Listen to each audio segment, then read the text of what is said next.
ship is here to analyze a very special wave of radiation. But what makes this radiation so special is that it has no discernible source.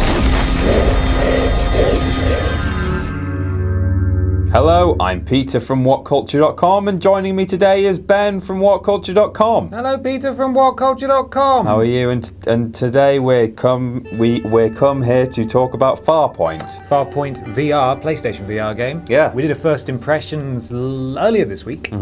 And we talked a lot about the controller and where it fit into the PlayStation VR landscape in terms of importance. It was almost a VR kind of video, like a VR-centric. Well, I mean, this is, as we're about to discover, this full review is all about the game. I didn't want to talk too much about it in the first impressions video, because then I'd sort of just talk about the entire game, which is what we're going to do now. Yeah. So if you want to find out more about the controller and all that kind of stuff, go and watch that first impressions video. Now, Ben, with the new format, we start with a rating. Yes. What rating giveth you? I gave Farpoint 3.5 stars out of 5. Okay. Which is a fine score, right? As I discussed in the first impressions video, it's a fundamentally inoffensive first-person shooter that's elevated by having VR. Okay. And that's kind of it. But I think I'm ready to jump right in. Right, we're about to find I can't speak today. I might just let Ben speak for the rest of the video and not say a word. But we're about to find out. Thanks. So, let's talk narrative. Yeah. It's, as you would imagine, it should be quite thin on the ground in terms of a story. I would have guessed so. Surprisingly, there is something there. Oh. You start off, you're a sort of, I don't know, a guy who comes to pick, like a taxi driver. Marooned on a mysterious world.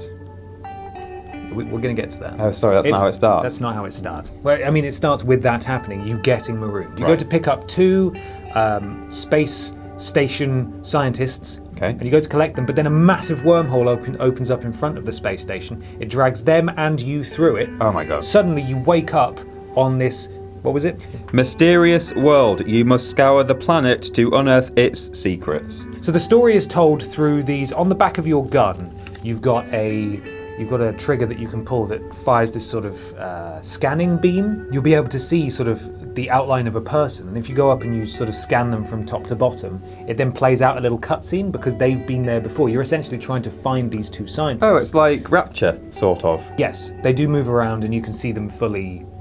You can see all their So the features. person isn't actually there, they're like an echo of... They've been there. Yeah, They've been there and you're trying to find those 2 scientists. At the end of missions, there'll be like a cutscene thing that's from either the perspective of one of the 2 people that are there, or you'll just be like in the corner of the room just able to look around while they act around you, basically. So it's, the story's told there, but it's a surprisingly touching story that I didn't really expect. It's not there, it really is there just to break up the shooting sections.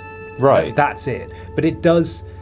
The acting is really good. I must say, touching is not the word I expected from Farpoint. No, it's not. It tells a nice little story, but it's completely lost in this sea of brown shooting, basically. It's more difficult to sort of drive you as a player into a story when, in a way, they've got less control over you. Certain from a movement perspective, they can't throw you around and stuff as much. Yeah, or they can't. Yeah, there's a very real chance that if they have environmental storytelling, you just won't see it because you're not looking the right way. Yeah, quite touching, but ultimately completely inconsequential because it's about shooting giant bugs. Well, yeah. And talking of the giant bugs, and indeed voice acting. Yes. Presentation. So it's got really good lighting. I'll say that, like the shadows that are cast and the lens flare when you're looking around and stuff. The dust effects are great. You really feel like you're on a sort of like a sandy. I hate sand. It's so coarse. Oh, it gets everywhere. Which obviously is a huge issue for any kid, Skywalker. But for me, it wasn't such a huge problem. This is more of a VR problem, but it is still a little blurry.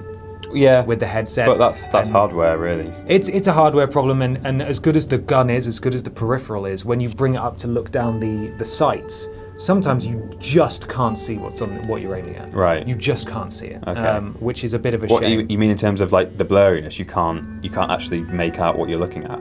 Yeah, it's just you see it there. Yeah. You go up to aim at it, and then it disappears into sort of pixels because you know you're aiming roughly in the right area. Yeah. But it's not quite right. This is VR only, right? You can't play this. You can't just play on it with telly. You can play it with a DualShock controller. Right.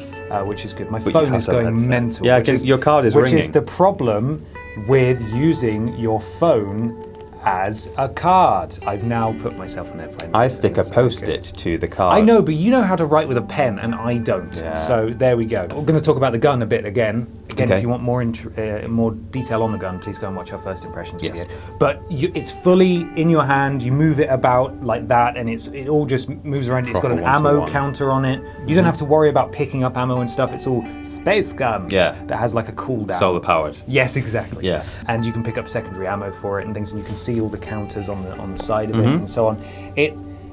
It is one of the better looking VR games. Good. Especially as it was designed for a very small team. I think the art style is a benefit and a hindrance in that it's good looking enough for them to be sort of edging towards photorealistic environments, but then you've got giant sort of goofy space bugs. Yeah, they do look And- they've got like sort of big faces, and it's a bit Yeah. doomy, a bit like... Yeah, and the character models as well for humans are exaggerated. There's nothing wrong with it, but you're not going to see it and think that's remarkable. Yeah, it's not going to be one of your games of the year. It's not. But that's all I've got to say for there, really. So let's talk about the gameplay. I felt really, really dizzy standing up because I was... Initially, you control it with a controller like that. You hold forwards on one of the analog sticks, and where you point the gun is the direction you go, which Yeah. makes navigation really difficult, especially if you've got loads of enemies around. So I turned on the option to use the right analog stick on the back of the gun to just have full motion, just like you As would that on you- a normal controller, right. except I can look around and point the gun. That worked for me, might not work for other people, but standing up and using that control scheme is wildly disorientating, so I had to sit down and play. The developers wouldn't be surprised to learn that you've been playing sitting down. I don't imagine they would. Right. It's exhausting to play long I VR imagine it games probably is. Like playing Batman Arkham VR, as much as I loved it, Yeah. it was so tiring to just stand up Yeah. and not fall over. And there's a bit of like tension there because you being actually in the world in 3D and knowing that scary killer crocs are going to be jumping out at you, Yeah. you've got that on top of the fatigue in your legs. So, this game, Yeah. it's a shooting gallery, but it's not on rails. It's one of the first PlayStation VR games to be a shooter that's not on rails, not on like Resi. Obviously, Yes. that's not a shooter, but it's a No. first-person moving around game. And it's largely uninteresting, really. Yeah. You move to a new section, there's loads of cover, and you just have to fight everything until it dies, and then you move on to the next bit. You might get a bit of story, and then you carry on going. But there's no interesting objectives. It just kill everything. There's never like go press a There's button. no gameplay variety. You don't press buttons. You do nothing apart from hold your gun. Just kill stuff. Just kill stuff. And scan stuff. And scan stuff. It'll Okay. take about 4 hours to beat. The checkpoints, though, are where the real issues are in this game. Right. There are frequently shootouts. You might be surprised to know. Yeah. There's lots of shooting in this game. Right. And some of those sections where you walk down a thin corridor, and then it opens up with loads of cover, and you go, oh, time for another one of these. Yeah, look at all this cover that I'm going to And need. yeah, I know. And some of those sections go on for a considerable amount of time, like 4 or 5 minutes sometimes of just shooting out. If you die, you got to do it all again. God. And sometimes they kick you back even further. Ah. And that is so, like, there are a couple of times where I was just swearing out loud, like, that is nonsense. Yeah, it's I not don't want to do that. That's not fun. I'm ready to move on now. I know what you're doing here. I've done it a lot of times in this game. Yeah. I'm ready to move up to the next area. But that's a big issue that they are apparently patching. Oh, that's good. I like it when checkpoints really don't take the piss. It's just, here you go. If you're terrible at games.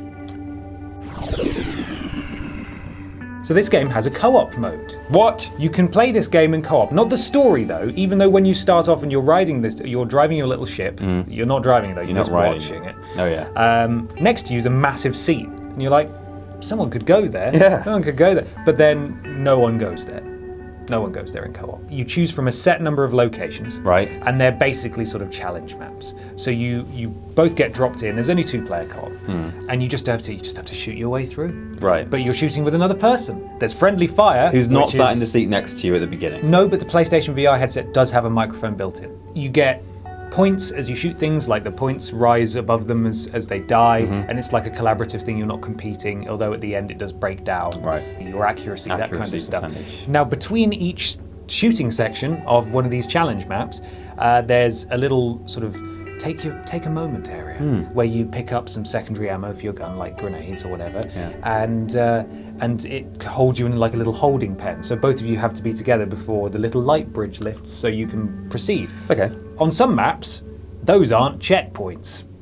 So I've died Why not? 3 or 4 of the, like, most of the way in, and the little intercom voice has said, "We're nearly there, we're gonna pick you up." And then you die, and then you start at the beginning, and you think, I don't want to play that. If you're in a take a breather area, you put a checkpoint there. Yes. There's a big target to hit that says this is how you do checkpoints. And they didn't do it. No. But supposedly they are patching it. Doesn't make it excusable. No. I only finished it on Tuesday night, and it was still an issue then. Right. So that's a big problem they need to iron out. But that co-op mode is available. So if you want to play, I haven't played any games in VR with another person yet. Yeah. And it's really cool. Let's move on to things you need to know. Number 1. This is essential for PlayStation VR owners. What? It's not an incredible game. No. It's fine. An average shooter elevated by VR. That's what it is. But if you have a PlayStation VR, you should buy it. Games are few and far between at the Quite moment. frankly, you need to support.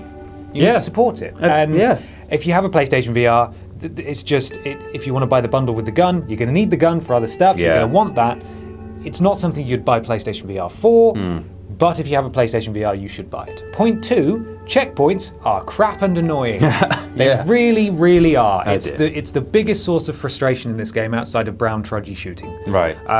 They're supposedly sorting it out, and I hope they do soon, and maybe by the time, if you guys are going to play it, it's sorted. But at the moment, that's a real issue. And point 3, it's a strong start for off-rails first-person shooters on PlayStation VR, because there aren't too many out there at the moment. Resi was sort of the big one that said, hey, you can play a big first-person game in VR. This is nowhere near as big, only a few hours long. But not too much shooting in that, actually. No, you're right. Yeah, depending on how you play it, I suppose. Yeah, if you run out of ammo all the time. Then you're just going to have to stab and stuff.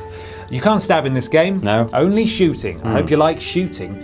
But it's still early days for PlayStation VR. It's very early days for playing a game like this in PlayStation VR. They've made a lot of really good decisions that make sense, and after a couple of hours I was really comfortable playing the game. Yeah. And there were often points where, because you can press a button just to switch weapons, because you can carry 2 weapons, or you can just lift the controller up over your shoulder and then bring it down and it's the other gun. Like, there are moments where you're using your assault rifle as something is charging towards you, you empty your clip into it and then the gun overheats, you quickly swap to your shotgun as it's just coming down on you, and you shoot it just before it gets you. Okay. There are moments that genuinely feel excellent, but they're not always there. And I think this is a really strong start for this genre within VR. That's the thing. If, in and of itself, it doesn't sound like, an amazing game, but it's done so many things that are going to be so important in further development of video games. It's all about taking those baby steps. It's a pioneer, isn't it? It kind of is, yeah. At least definitely on PlayStation VR anyway. Yeah. And that's why I think it's good, but it's not great. Yeah.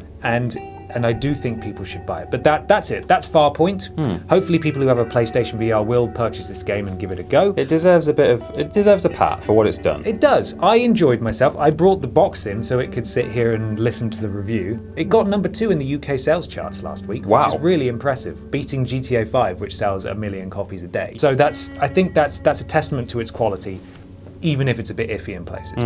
But there we go. That's our full review for Farpoint. Cool. So, thanks very much, Ben, for coming in with your empty box It's a pleasure. telling us about it. For more reviews and gaming lists and articles and so on, stick with What Culture Gaming on YouTube and go to whatculture.com where we write things. Yes, we do. It's mostly Scott Tailford writing things, but they're good things. They are. You can read all of them. Yeah. So stick with us and we'll see you next time. I've been Ben from WhatCulture. I've been Peter from WhatCulture. And thanks for watching.